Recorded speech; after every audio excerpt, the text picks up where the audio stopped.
سلامونه ستړي مشئ. د افغانستان د کرکټ د ملي لوبډلې د شلوريس فارمیټ لوبډل مشر محمد نبي له خپلې کپټنسۍ څخه لاس په سر شو. په تیر یو کال کې محمد نبي د افغانستان د ملي لوبډلې په شل اوریزو لوبو لړۍ کې د کپټن یا رهبر په حیث مسؤلیت ادا کاوه. سره له دې چې محمد نبي خپل فیسبوک باندې ولیکل چې د خود مختار هم نه وو، د غوراوي کمیټې او کرکټ بورډ ډیره مداخله په لوبډله کې کوله. په دې کې شک نشته. البته په لوبغالي کې ترڅنګ د لوبغاړو په استعمال کې تر ډیره پورې په دې بهیر کې د محمد نبي څخه غلطي وشوې. د یو ښه لوبغاړي په حیث باندې محمد نبي ساحل هیڅ کمی نه لري. د بالینګ او بیټینګ یو ځانګړی لوبغاړی دی. بدبختانه باید ووایم چې ښه مدیریت په لوبډله کې ونه شو کولی او بالاخره دی د یو کال مسلسلو لوبو چې ډېرې بریاوې پکې افغانستان ترلاسه نه کړې او په ډېرو سیالیو کې افغانستان ماتې وخوړې په داسې یو مضبوط ټیم سره چې 3-4-5 لوبغاړي په نړۍ کې کمساري دي. بالاخره دی نن استعفا ورکوي. عوامل هم ځینې ذکر کړي دي.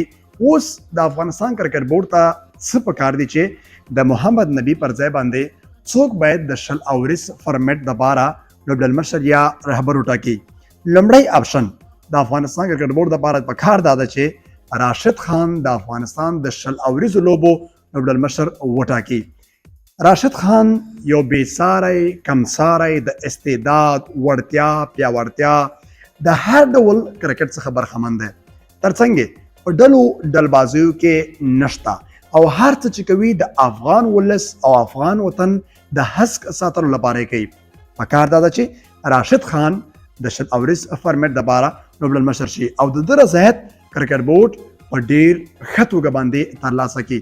ځکه راشد ممکن په لوبډله کې د لوبغاړو انتخاب، د لوبغاړو استعمال، آزادانه فیصلې ترڅنګ د ځان دپاره د صلاحیت غوښتل شرط وټاکي چې په دې کې باید هیڅ نوه ګډوډي او کرکټ بورډ وروسته تګ ونه کړي. دویم آپشن د افغانستان لپاره نجیب الله زدران. دی هم نه په ډلو ډلبازیو کې شته او نه هم د چا سره اړیکې پالي. د وطن او د خاورې دپاره تر ټولو ښه ثابتېدی شي. د راشد خان او نجیب الله زدران بهتري دا ده چې دواړه په لوبډله باندې بوج کېږي نه. په شل اوریز فارمیټ کې دواړو د ځان دپاره ځای جوړ کړی. راشد بیسټ بولینګ درته کوي، ترڅنګ د نن په څېر باندې ښایسته او شانداره توپان هم درته کولی سي. نو په لوبډله باندې بوج نه دی. ځوانان د کرکټ دي، کولی شي د افغانستان د کرکټ د ټیم دپاره د ملا تیر په حیث باندې دواړه ولوبېږي. لږې شل اوریزې لوبې به وي چې راشد خان او نجیب الله زدران دې پکې شامل نه وي. معنا دا چې په هر لوبه کې دوی شامل دي، کولی شي چې په ټیم باندې بوج نشي او دوی د خپل استعداد او د وړتیا په ښودلو سره ټیم ښه مدیریت کوي.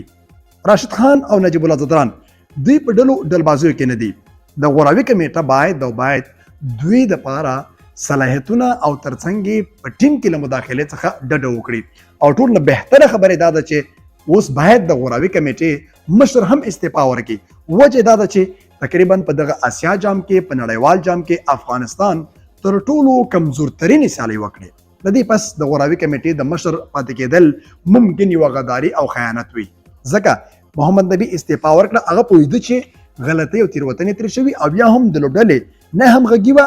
سره له دې چې ښه لوبډله انتخاب شوې وه خو صحیح مدیریت نه شوه، ترڅنګ وروسته پکې مداخلې شوې دي، همدې اساس استعفا ته مجبور شو. په دې وختونو کې د غوراوي کمیټې د مشر شتون ګټور نه دی. دوه آپشن دي چې باید سوچ ورباندې وشي.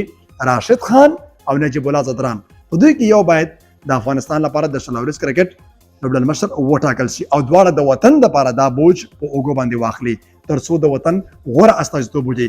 که چیرې دوی دواړه رضایت نه لري او یا دا کار نه کوي، بیا د کرکټ زوال، کمزوري، بایلات، د ملت خفه کېدل ښایي د دوی پر غاړه باندې وي. که اداره پکې ناغېړي کوي نو باید ادارې ته ګوته ونیول شي.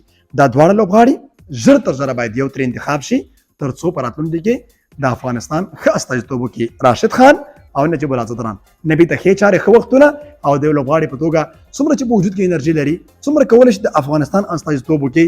دی د لوبډله کې ولوبېږي، د هغه پس به په عزت خپل ځای ته ستنېږي او بل ځوان لوبغاړي ته به ځای پرېږدي. ښه وختونه، ښې چارې، مننه چې منتیا مو کوله.